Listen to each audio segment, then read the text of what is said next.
Eu quero cumprimentá-lo com a paz do Senhor, dizer que é um prazer tê-lo aqui para juntos iniciarmos mais um plano de estudo nas lições bíblicas da CPAD da classe adultos nesse segundo trimestre. Lembrando que esta não é uma pré-aula, mas sim um plano de estudo, uma forma de você abordar a lição para estudá-la antes da aula propriamente dita, ou seja, de você que é professor aplicar a aula e você que é aluno receber a aula na escola dominical. Isso é um trabalho para a sua reflexão ser melhor direcionada, mais enxuta, mais clara e otimizada, ou seja, em menos tempo você alcançar um conhecimento maior de maneira mais específica, ok? Então, essa é a nossa abordagem, por isso esse plano de estudo é feito com a ajuda de slides e com trechos selecionados da lição. Então, fica comigo até o final desse plano de estudo, com certeza você vai absorver algo que seja importante para o seu estudo e vai te ajudar na lição. A gente vai agora para a tela do meu computador e nós vamos dar continuidade a esse plano de estudo, ok? Então a gente já está aqui na tela do meu computador. E aí, a lição de hoje é a lição de número 8, o Ministério de Evangelista. Se você gostar desse plano de estudo, você pode curtir, pode se inscrever e pode compartilhar também esse material e baixar esses mesmos slides que eu estou usando aqui para fazer essa aula. E você pode modificar, você pode enviar para outras pessoas, fazer como você achar melhor, é gratuito esse trabalho, ok? Os objetivos específicos para essa lição são 1. Abordar a respeito do envio de 70. 2. Refletir sobre a tarefa inacabada da grande comissão. E 3. Indicar o papel do evangelista no Novo Testamento, tá?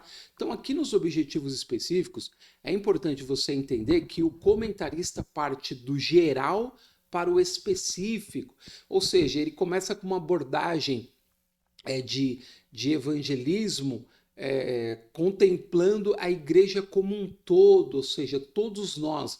O ID de Jesus é para todos os membros do corpo de Cristo. E só depois de falar sobre isso no tópico 1 e 2, é que no 3 o comentarista vai ser mais específico ao falar do dom ministerial de evangelista, ok? Então é importante você ter isso em mente para não começar já falando de evangelista e depois você se perder ou ficar com o tempo sobrando ou repetir o que você já havia dito, ok? Então a gente vai para o próximo slide, que a lição de número 8, o texto áureo diz o seguinte: mas tu se sóbrio em tudo, sofre as aflições, faz a obra de um evangelista, cumpre o teu ministério. Esse é um dos textos mais lindos do Novo Testamento, que eu particularmente gosto, desde a minha juventude.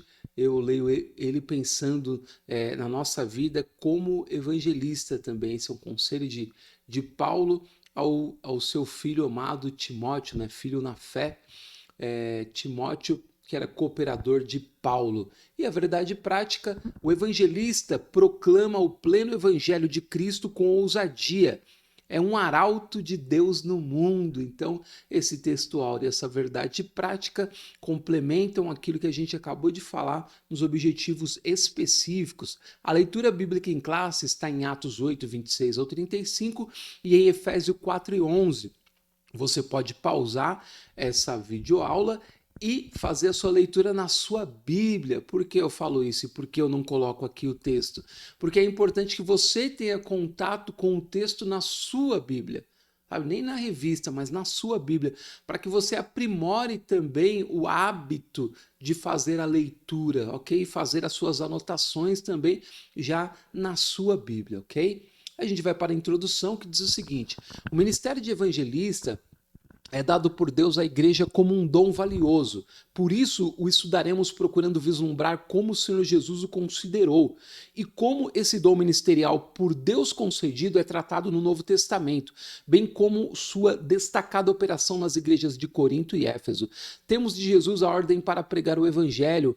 Em sua multiforme sabedoria, Deus dispõe para a igreja o poder necessário para proclamar o evangelho com ousadia. Você percebe nessa introdução que o comentarista faz esse intercâmbio de que quem tem o dom é evangelista, mas a igreja como um todo também é evangelizadora, também é chamada para evangelizar. E aí nós temos no primeiro tópico Jesus envia os 70, no segundo a grande comissão e no terceiro o dom ministerial de evangelista. Cada um tem 3 tópicos, então você pode dividir por igual. Não coloquei aqui, mas é 23 minutos em cada tópico, dá um total de 69 minutos. A gente tem 70 minutos em média de tempo para a ministração da aula na maior parte das escolas dominical. Então, 1h10, ok? Fica essa dica para os professores distribuírem a sua aula. O primeiro tópico, Jesus envia os 70. Ponto 1, são poucos os que anunciam, trecho que eu selecionei, diz: quando Jesus enviou os 70 para anunciarem as boas novas do reino de Deus na região da Galileia, ele asseverou: grande é em verdade a seara, mas os obreiros são poucos. Na verdade, ali haviam poucos obreiros porque estavam iniciando o ministério do Senhor Jesus e ele estava ali comissionando os seus primeiros discípulos para falar a uma multidão, né? E ali ele já estava contemplando a seara como um mundo inteiro.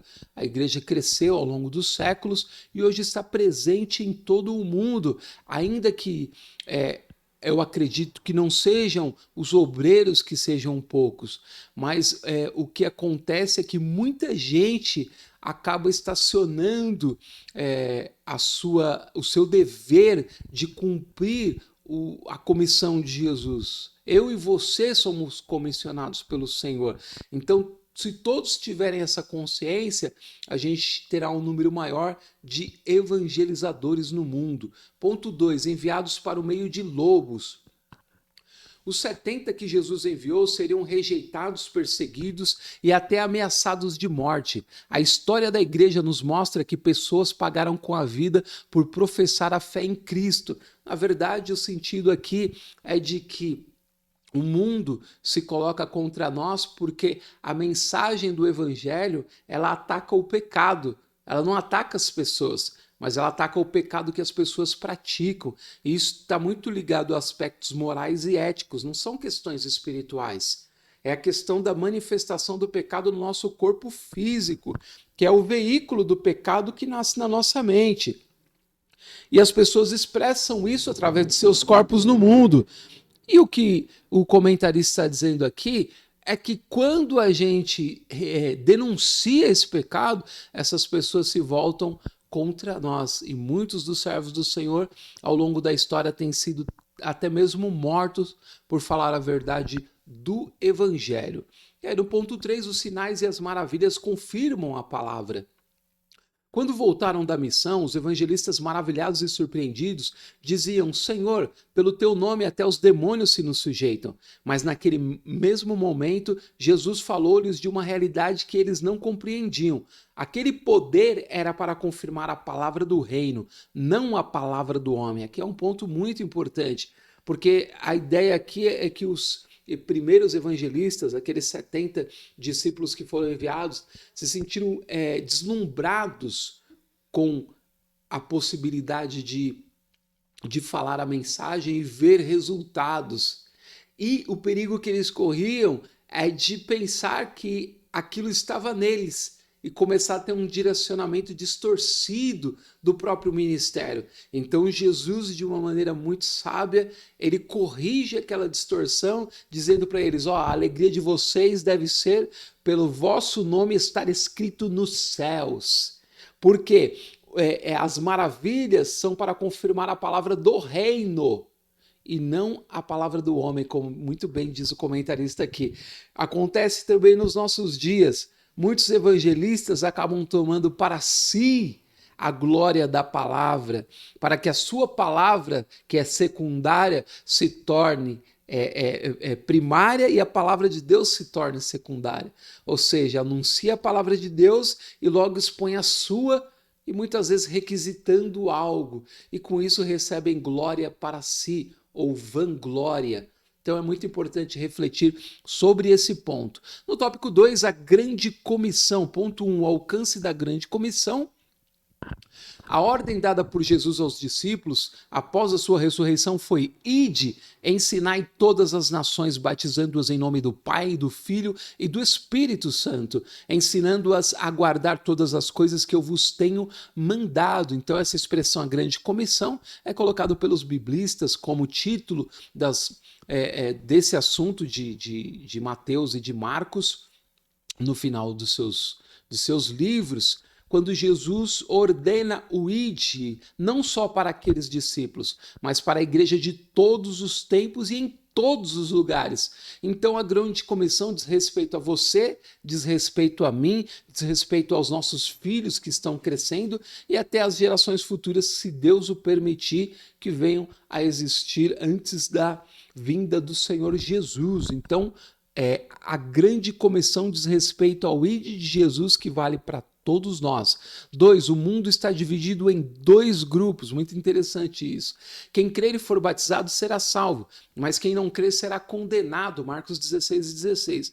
Aqui o Evangelho de Marcos destaca que há 2 grupos de pessoas diante da mensagem de Jesus: os que creem e os que não creem. E é muito interessante isso, porque às vezes nós mesmos e os nossos pregadores querem enfeitar um pouco a mensagem ou dar uma modificada nela para ela ficar mais palatável, né? Para ela ficar mais aceitável, pensando que de repente pode convencer alguém pela sua expressão, quando na verdade a Bíblia diz, o Evangelho diz, as cartas de Paulo dizem, quem convence é a ação do Espírito Santo através da igreja, e não o nosso esforço em tentar convencer uma pessoa ou outra a crer. Nesse sentido, então, a mensagem é válida para um e inválida para o outro, e não é nós que decidimos isso. A gente apenas expressa, é preciso entender isso também. Às vezes nós somos cobrados, por exemplo, quantas almas você ganhou esse ano? Geralmente em culto de fim de ano, né, fazem isso. Quantas almas você ganhou esse ano? Eu não ganho alma. Quem ganha alma é Jesus, é o Espírito Santo que liberta. Eu apenas sou um veículo para proclamar a palavra do Senhor, mas não tenho o poder de convencer. Porque se eu convencer aquela pessoa do Evangelho, logo, logo ela vai se afastar, porque terá sido apenas uma empolgação, apenas uma semente caída entre pedregais, ok? Então, nesse sentido, só tem 2 grupos, os que creem e os que não creem. E a nossa oração deve ser para o Senhor salvar a todos, mas é Ele que sabe de todas as coisas. A gente deve cumprir a nossa parte na esperança de que todos participem da salvação. Fica aí esse trecho para a reflexão de todos vocês. A grande comissão hoje, a tarefa de evangelizar o mundo está inacabada.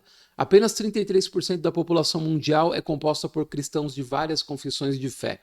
Há regiões em que o número de cristãos está diminuindo, como na Europa. Recentemente, na Alemanha, cerca de 340 igrejas fecharam as portas. Em Portugal, quase 300. A Holanda e a Inglaterra são países considerados pós-cristãos.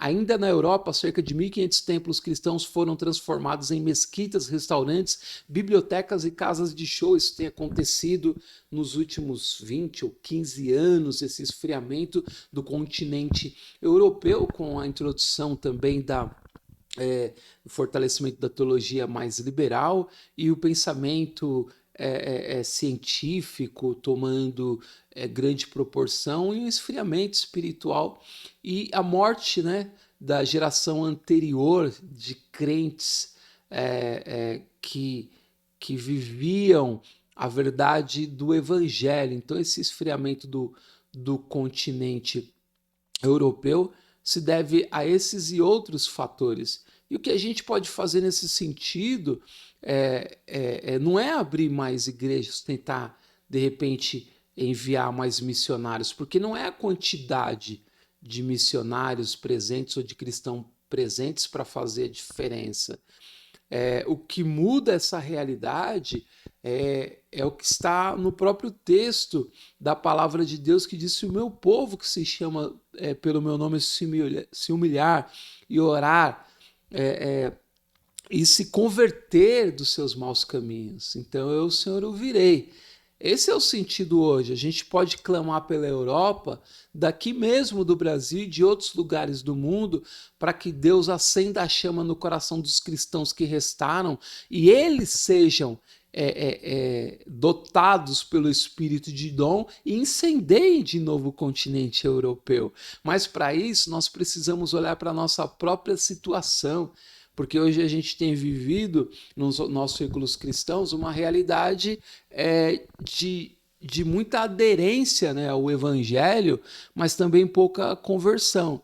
Pessoas que têm uma versão particular do evangelho, uma versão personalizada de acordo com seus próprios desejos, né? Então fica muito difícil analisar essa situação quando nós mesmos vivemos uma situação de inchaço, né, nos círculos cristãos, e que na verdade aquilo não representa o todo, né, dos cristãos genuínos. Então é muito complicado essa situação, vale a pena vocês discutirem isso. E no tópico 3, o dom ministerial de evangelista. Como eu disse, nos 2 primeiros ele trata sobre o evangelismo, uma abordagem geral, né, considerando toda a igreja inserida nesse contexto, e agora ele se volta para as pessoas que têm o dom de evangelista. No 1, ele apresenta o conceito de evangelista. O termo evangelista deriva do verbo grego evangelizou, isto é, transmitir boas novas do evangelho. Como dom, refere-se àquele que é chamado para pregar o evangelho.